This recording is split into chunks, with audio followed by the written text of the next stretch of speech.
Okay, we have our 238 completely torn down and we're ready to reinstall our new part. Our new part is a matching G10 Piranha texture mainspring housing. Okay, now we're ready to install the new mainspring housing. This is your sear spring. There are 2 fingers on the sear spring and there's a hole in the sear spring. That hole has a little pin in the mainspring housing that it locks it in place. So you slip it in there, lock it into the hole, and hold it in place with your fingers. Both of these fingers have to be behind the sear.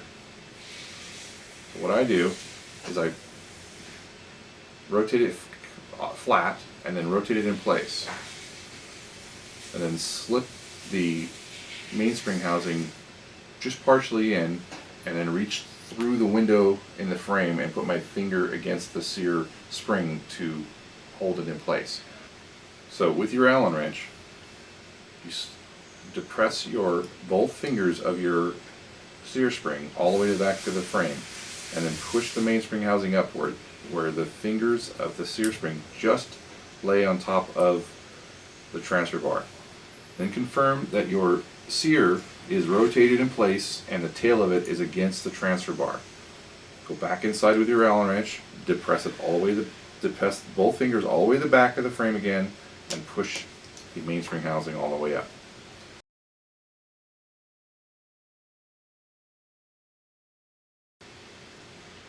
Now that I have it all the way up and behind the sear, make sure you look in there and make sure both fingers are behind the sear and the sear is behind the transfer bar.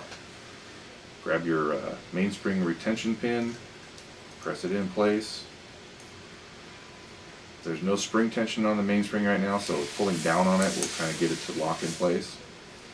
Now you can look inside your pistol and see that the sear moves with the trigger. Now we're going to go ahead and put the ejector in. Take your awl and your ejector. You take your ejector and stick it into the frame on top of the sear and then press down on the pin that we taped earlier so it wouldn't fall out. Press it down where the ejector will slide past, line up the hole. You need to pick it up and press that pin back through once it's lined up.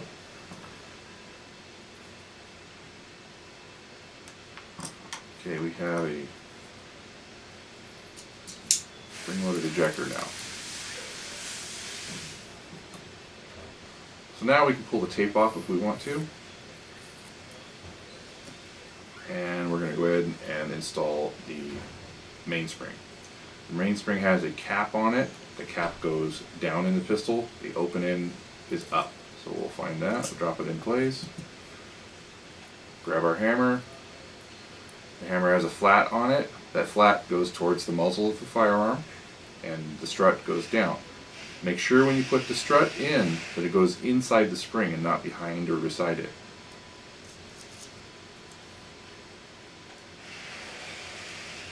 Now with your index finger you're going to push down on the hammer, and with your middle finger you're going to manipulate the ejector out of the way for the hammer pin to go in. So press down, move the ejector out of the way, and slip your pin in.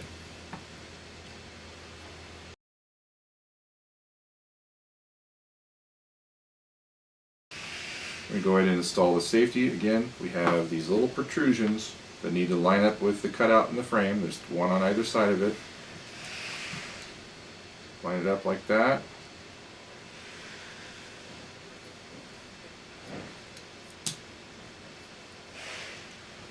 If the hammer's not all the way down, the safety will not go in.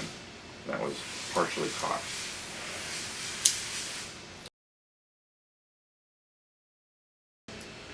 Reassembly, same way. Stick it back through the frame.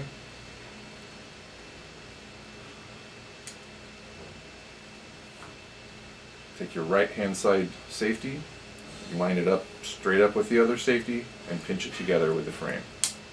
Okay, now we have the safety in, we're going to go ahead and put the spring and its plunger. The little round thing is a plunger that goes up towards the safety. So we're going to go ahead and drop that in the hole. Take our screwdriver,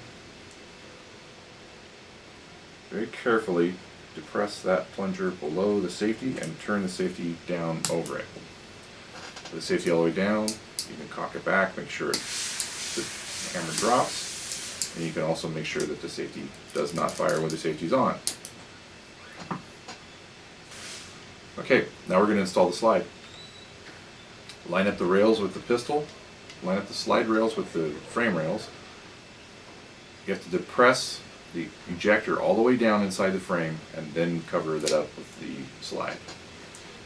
Now we're going to have to realign the little half moon cutout in the slide with the back of where the slide catch is.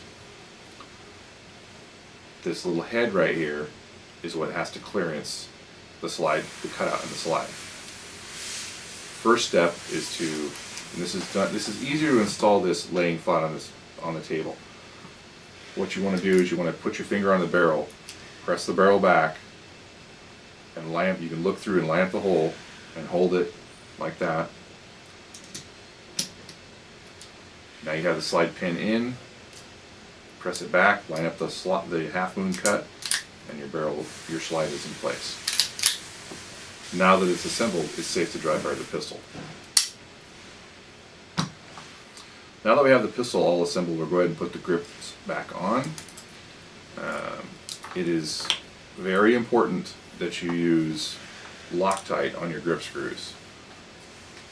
We'll set the grips panels in place, and we'll take some blue medium strength Loctite, and you put a little dab on all 4 screws.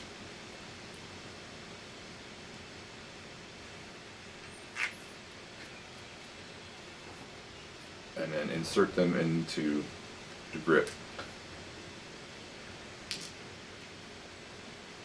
The reason for the Loctite is to ensure these screws stay tight and don't come loose. If they do come loose and you continue to shoot the pistol, it's very likely you'll damage the threads in the frame. You really only want to go just past finger tight with these screws. The Loctite will hold them in place. Now that our mainspring housing is installed and it's ready to go, it's always a good idea to take it down the range and do a good test fire on it. Tom Hubbard, gunsmith here at Hogue. Have a great day at the range.